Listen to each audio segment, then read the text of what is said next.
大家好，威文今日嚟到北部都會區古洞，睇睇呢邊嘅發展情況。北部都會區受國策推動，屬於全港最受關注板塊，發展年期長達20至30年。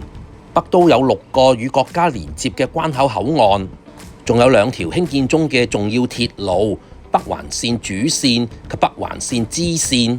而興建中嘅北都公路全長更加達24公里。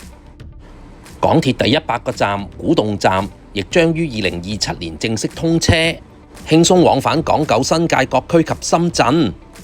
至於興建中嘅沙嶺數據算力中心、河套港深創科園亦分期啟用，200公頃嘅土地加200萬嘅人口，北都嘅威力將會係香港日後投資嘅重心。需要北都嘅資料，可以關注我，加油！